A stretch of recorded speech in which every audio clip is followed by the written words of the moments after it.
नन्ही परी। हानिया अपने खिलौने समेट कर रख दो, कहाँ घूम रही हो। हानिया ये किया कर दिया, सारा पानी गिरा दिया। हानिया अब ये किया, सालन में हाथ क्यों डाला। हानिया तुम तो सो रही थी, बाहर कब गई। हानिया अब अगर मोबाइल को हाथ लगाया तो मैं नाराज हो जाऊंगी।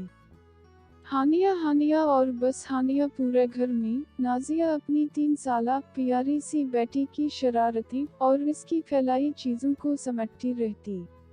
हानिया बहुत ही प्यारी और अच्छी थी, मगर शरारतें बहुत करती थी। नाजिया दिन भर इसका ख्याल रखती, इसके पीछे पीछे रहती कि कहीं कोई नुकसान ना पहुंचा ले खुद को। अभी नाजिया घर की सफाई करके चाय का कप हाथ में लेकर बैठी ही थी कि सहन में कुछ गिरने की आवाज आई। नाजिया दौड़कर सहन में गई। हानिया मैडम ने वाइपर उठाया हुआ था और साथ ही बाल्टी से पानी निकाल कर सहन में फैला रही थी। नाजिया ने झट से हानिया को गोद में उठा लिया और प्यार से कहा, दादी अम्मा, मैंने सफाई कर ली है, अब आप किस खुशी में बारिश कर रही हैं। ऐसे ही एक दिन नाजिया मटर पुलाव दस्तरखान पर रखकर सलाद और रायता लेने बावर्ची खाने तक गई थी। वापस आकर देखा तो हानिया मैडम ने पुलाव में गिलास भर कर पानी डाला हुआ था, जैसे खिचड़ी बनाई हो। नाजिया ने गहरी सांस ली और गुस्सा हजम कर गई। एक दिन तो हद ही हो गई। हानिया मैडम ने बाथरूम में खुद को बंद कर लिया। कुछ देर तो ठीक रहा, मगर जब माँ की याद आई तो हानिया ने रोना शुरू कर दिया। अब नाजिया बाथरूम के बाहर खड़ी रो रही थी और हानिया अंदर। थोड़ी देर बाद हानिया के बाबा असद भी आ गए। असद ने हानिया को बातों में लगाया और कहा, जैसा बाबा करें, आप भी वैसा ही करें। असद ने पहले दरवाजा बजाया, खोलो हानिया। हानिया ने भी दूसरी तरफ से दरवाजा बजाया, दरवाजा खोलो हानिया। असद खुश हो गया, काम बन गया। असद ने फिर कहा, मैं कुंडी खोलता हूँ। हानिया ने भी यही अल्फाज दोहराए। असद ने कुंडी को आगे पीछे किया और कहा, मैंने कुंडी खोल दी। हानिया ने जब यही अमल धराया तो वाकई कुंडी खोल गई। यूं नाजिया की जान में जान आई। हानिया की शरारतें खानदान भर में मशहूर थीं। इन्हीं शरारतों की वजह से हानिया सबकी लाडली थी। आज हानिया की छोटी फूफू की रुखसती थी।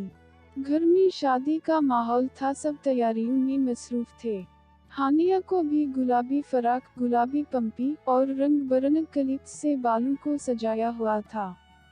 नाजिया ने भी खूब तैयारी की हुई थी। अब वो हानिया को मेहमानों के सुपुर्द करके खुद जरा मेकअप करने चली गई। हानिया भी मजे से अपने मामू और चचाओं के साथ घूम रही थी। बारात भी आ गई थी। मेहमानों का इस्तकबाल नाजिया ने खूब दिल से किया। अब निकाह शुरू हुआ तो नाजिया को याद आया कि हानिया को भी ले आऊं। कब से मैंने देखा भी नहीं। नाजिया ने दोपट्टा सर पर लिया और असद को आवाज दी, हानिया को मुझे दे दी, वो कब से बाहर है।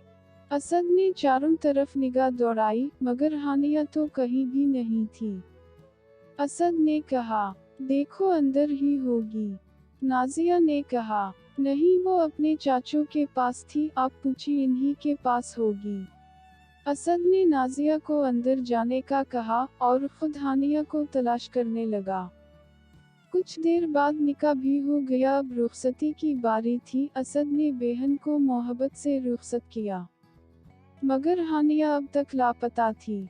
जब सब मेहमान जा चुके तो नाजिया ने असद की तरफ देखा। हानिया कहाँ है। अब असद का ज़ब्त टूट चुका था। रात के 12 बज रहे थे। नन्ही परी हानिया का कुछ पता नहीं था। पूरा घर देख लिया, मोहल्ले में भी पूछा, मगर कुछ पता नहीं चला। नाजिया का तो रो रो कर बुरा हाल हो रहा था। वो खुद को जिम्मेदार ठहरा रही थी। काश मैंने इसे अकेला छोड़ा ही नहीं होता। बुरे बुरे ख्यालात इसके जहन में आते और इसके रोंगटे खड़े हो जाते। कहीं ये अगवाकारों का तो काम नहीं, किसी ने पकड़ तो नहीं लिया। कहीं बेहोश तो नहीं कर दिया, हानिया रो रही होगी।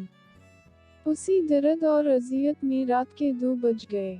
असद ने बाइक की चाबी उठाई और कहा, मैं थाने जा रहा हूँ FIR करवाने बस। अब चारों तरफ अंधेरा छा रहा था। नाजिया जाए नमाज पर बैठी फूट फूट कर रो रही थी।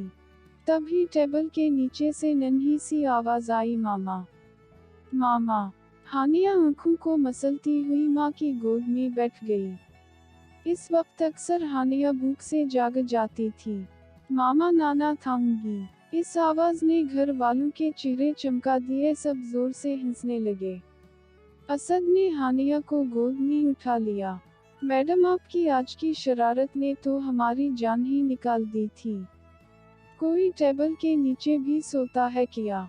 नाजिया ने शक्र का सजदा किया और सोचने लगी, जिन मांग के बच्चे सच में गुम हो जाते हैं या अगवा होते हैं, इन मांग पर क्या क़यामत टूटी होगी। अल्लाह सब के बच्चों की हिफाजत करे।